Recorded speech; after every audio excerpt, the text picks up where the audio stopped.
और आप लोग ये देखा होगा कि छोटा बच्चा भी जब तक रोता नहीं है तब तक उसकी माँ भी दूध नहीं उसे पिलाती, तो आपको हक कैसे मिलेगा? इसके लिए हमें अपनी आवाज उठाना पड़ेगा, अपना बल दिखाना पड़ेगा, छीनने का काम करना पड़ेगा, तभी समाज का उद्धार होगा, वरना सभी लोग ऐसे बैठे रहेंगे। बहुत लोग आते हैं, बहुत सी चीजें मैं इस किले पे सुनी हूँ और बहुत सालों से मैं जुड़ी हूँ इस किले से और बहुत सारा कार्य भी किया, देखभाल भी किया मैंने, लेकिन मैंने बहुत से नेता आए और इतनी हथकटी मूर्ति तक लगाया, उसको 2 करोड़ की प्रचार किया गया। अरे आप लोग कभी ये देखा होगा कि 2 करोड़ की क्या हथकटी मूर्ति ही खाली बनती है?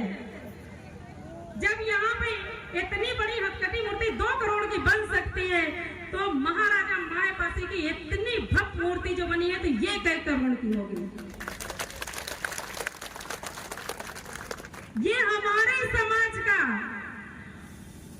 स्वर्गीय बृजलाल पासी जी का दिया हुआ है, उन्होंने बनाया है। तो इससे साबित होता है जब समाज हमारा 10 करोड़ की मूर्ति बना सकता है तो क्या 2 करोड़ नहीं बना सकता? मुझे बहुत तकलीफें होती हैं ये सब शब्द सुन के, तो मैं अपने समाज से अनुरोध करूंगी कि बहुत सो लिया, अब उठो और अपनी हक मांगो, छीनो, लड़ो, जिससे भी जरूरत पड़ जाए। और मुझे देश राज के ऊपर गर्व होता है, उन्होंने समाज की बहुत अच्छी हमारे समाज की भूख माफियाओं ने हमारे समाज के लोगों के, गरीबों के संपत्ति छीना है, उस लड़ाई में मैं भी थी। इसी तरीके से बहुत सारी संपत्तियां हमारे समाज का धोखा दे दे ऊपर लगा के अपने कब्जे में लोग कर लिए हैं। तो हम ये चाहते हैं कि अपनी सुरक्षा खुद करो। शिक्षा बहुत बड़ी ताकत है। अगर वो बच्चे, उस माँ, उस गरीब बुढ़िया के बेटा थोड़ा से पढ़ा लिखा है तो वो अपने जान गया तो आवाज उठाया, आज माननीय बुद्धिलाल पासी जी भी उसकी आवाज उठाए हैं और काम हुआ है, उनकी जान बैठा ली गई है। और मुझे पूर्ण विश्वास है कि उस बुढ़िया को न्याय जरूर मिलेगा।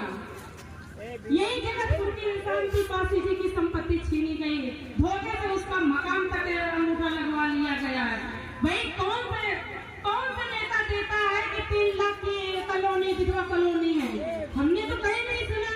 हमारे माननीय प्रधानमंत्री आवास भी 2-2.5 लाख में आ रही है, तो 3 लाख का कौन दे दिया? और इस समाज का ये लोग छलने का काम करते हैं। बहुत सारी संपत्तियां हमारी छिन गई और हम यही इतना महाराजा मायापासी की भूमि नहीं थी। ये जो तालाब दिख रहे हैं ये सब इन्हीं की रही है, जो सब छीन लिया गया क्योंकि हमारे समाज को बहुत दबाया गया है।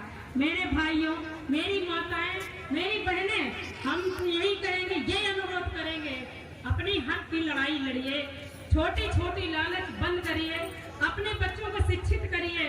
बहुत जरूरी है। एक कलम है जो भेद नहीं करता, वो एक ही धार में चलता है, वो चाहे कोई भी व्यक्ति चलाए, किसी भी जाति का धर्म के व्यक्ति चलाए, वो एक ही धार में चलता है।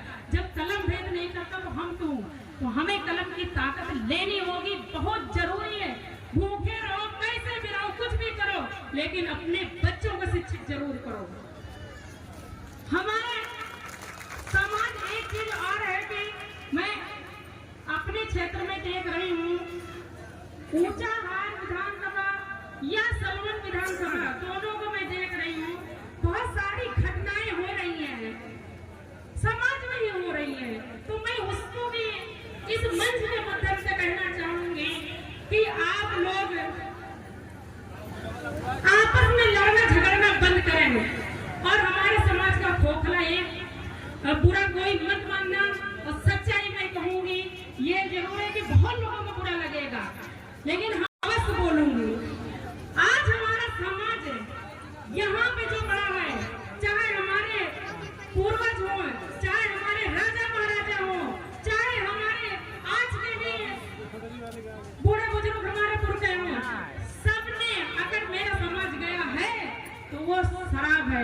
तो हम प्लीज आप सब हाथ जोड़ के अनुरोध करेंगे, कृपया शराब नशे से थोड़ा दूर हो। अगर बुजुर्ग कर रहे हैं तो मैं नहीं कहूँगी कि वो नहीं छोड़ सकते, लेकिन बच्चों को यहाँ तक मत भेजिए, इससे बहुत बचाइए, क्योंकि हमारा आने वाली जनरेशन भी बहुत दुखी हो गए इस चीज को सुन के कि हमारे पुरखों ने क्या बनाया।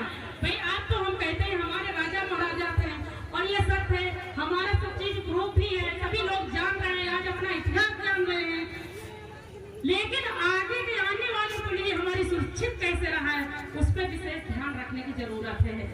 नशे से बचें, नशा बहुत हमारा नुकसान कर रहा है। आज हमने मतरमपुर की घटना देखा, समाज में लड़ा जा रहा है, वहाँ पे भी मैं गई, वहाँ पे भी लोगों का हमने किया, काफी संभाला, और मुझे यही आया कि भाई शराब पीते हैं, इसी में आपस में भाई भाई मार दे रहे हैं एक दूसरे के। हम ये कहना चाहते हैं इस मंच के माध्यम से, क्या आपका भाई 1 इंच जमीन लेता है तो तुम लठ उठा लेते हो, आपका भाई के हिस्से में 1 जरा से चला जाता है तो आपस में लड़ जाते हो। अरे जो सब कुछ आपका लिया है उनसे तो आप लोग नहीं लड़े, तो जहाँ पर लड़ना है वहाँ पर लड़ने का सोचिए, हक है आपका, अधिकार है, आप अपना अधिकार के लिए लड़े, न कि भाई बंधु चाचा ताऊ में लड़ाई लड़े। इस पे ज्यादा जोर दें आप लोग, अपना थोड़ा समझदारी जरूर दिखाएं। और हमारी बहुत संख्या में माताएं बहनें बैठी हैं, बहुत अच्छा लग रहा है, और हमें लग रहा है हम माताओं के साथ प्रणाम करते हैं, बहुत अच्छा लगता है। अब यहाँ किले पे आती हैं, अपने पुरखों का याद करती हैं, पूजा पाठ करती हैं, काफी अपने मंदिर का पूजा करती हैं, यही सच है, यही हमारा धर्म है। हम खुद जब हम अपने पुरखों को नहीं पूछ पाएंगे तो हम दूसरे जगह जाने से क्या फायदा। मेरे कौशाम्बी और जो फतेहपुर के आते हैं, हम उनको तो वास्तव में दिल से सादर प्रणाम करती हूँ कि उनके बदौलत ये धरोहर हमारी बची है। और इसी पे मैं अपनी वाणी को